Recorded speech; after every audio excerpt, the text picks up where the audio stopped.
بسم الله الحمد لله رب العالمين والعاقبة للمتقين ولا عدوان إلا على الظالمين وأشهد أن لا إله إلا الله وحده لا شريك له وأشهد أن محمدا عبده ورسوله اللهم صل على محمد وعلى آله وصحبه ومن تبعهم بإحسان إلى يوم الدين أما بعد ولا لها إسلام كامل البودونة أتكجبتان وحن إذن الله رمضان مبارك marka hore waxaan ka cod daaranaynaa barnaamijyadeeni oo hakad ku yimid baryahan sida uu ramadaanka uu bilowday sababo ama mataqaanaa markaasi cilado farsamo awgood insha Allah ta'ala inaan idin soo dhihin ramadaan kariim sida uu bilowday ramadaanka waa wax aan aad uga xumahay mana aha iraada aniga xaqiiqo ka ahaatay waa iraada min Allah subhanahu wa ta'ala walaalaha islaamka ah maanta waxa aynu ku jirnaa waa jimcihii labaad ee bisha ramadaan معناها جمعة أيام صومناها وتدور مع الموت ما تأيي سيدنا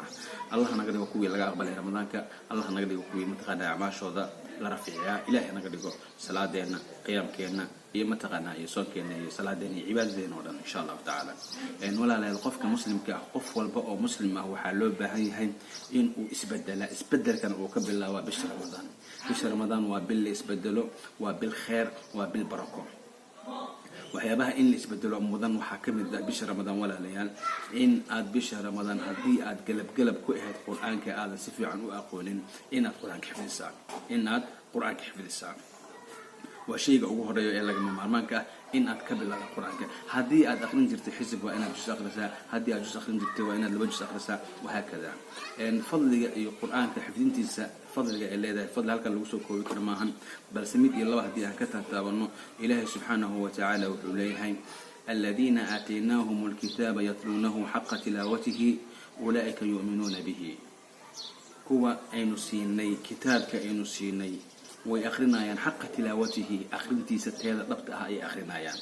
ulaa'ika yu'minuna bihi wa ana iruminayaan kuwaas waa ku rumaysan quraanka waman yakfur bihi fa ulaa'ika humul khasirun kii ku gaalowa Soomaha kaasi waa u khasaaray walaalayaal suurada aayad kale waxa ay leedahay thumma awrathna alkitaba alladhina istafayna min ibadina فمنهم ظالم لنفسه ومنهم مقتصد ومنهم سابق بالخيرات بإذن الله ومعنى هذا ولا ليالي ثم أورثنا وحين دحلتيني الكتاب كتابك وحا إنه دحلتيني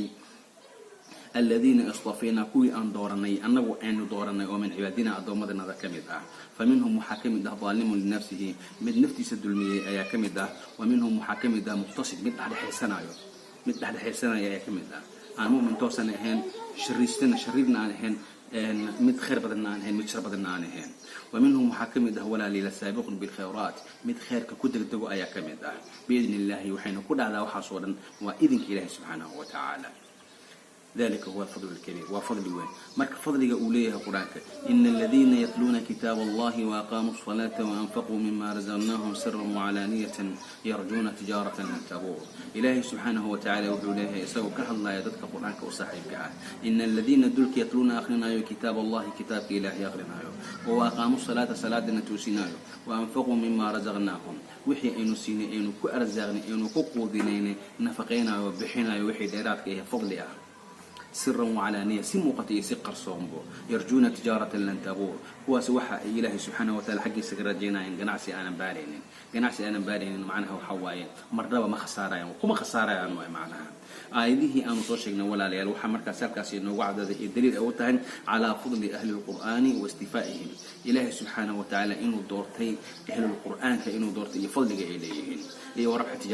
تجارته ذا يقنعسي وذا سيد أي أقوليشته مروربو إله سبحانه وتعالى ما يسمى أما عن الأحاديث النبوية فهي كثيرة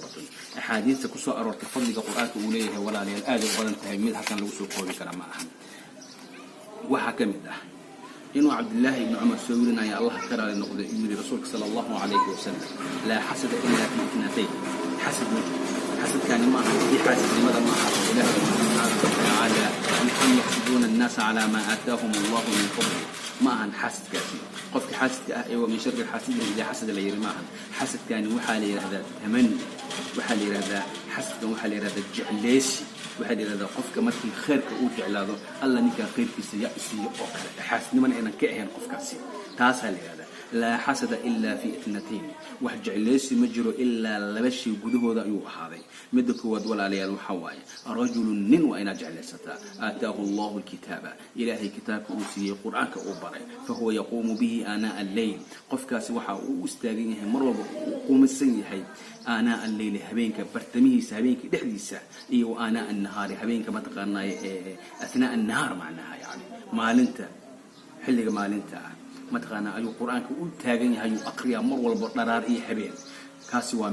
midka labaad waxa waaye walaalayaal waa warajul nin actaahu allahu ilaahay uu siiyey maalan xoolo oo fahuwa yunfiqu maalkaasi wuu bixinayaa yatasadaqu bihi aanaa alleyla wa aanaa annahaar maalin iyo habeen waa u bixinaya kala joogsi ma lahan miskiinka deriska yaa baahan yaa quudan yaa u baahan yaa afuriyaa yaan siiya maba ugu sii jirtaba xilligan hadda aan ku jirno bishaan bishii barkasneed ee acmaasha la labalaabayay waaye saas darteeda sadaqada waa in laba laabaa cibaadada waa in laba laabaa marka wax walba waa in laba laabaa insha allahu tacaala sidoo kale fadliga qur-aanka uu leeyahay walaalayaal waxaa ka mid ah cuthmaan ibn cafaan radi allahu canhu waardaahu waxaa laga soo werinayaa inuu yidhi rasuulka sala allahu calayhi wasalam wuxuu yidhi man tacallama alqur'aana khayrukum man tacallama alqur'aana wacallamah kiina idinku khayrka badan waa qofka qur-aanka bartaa siina baraa macnaha isaguna noqdaa arday qur-aanka bartay kadib markii qur-aankii uu dhammeeyo uu bartay macallin waxbara noqdaa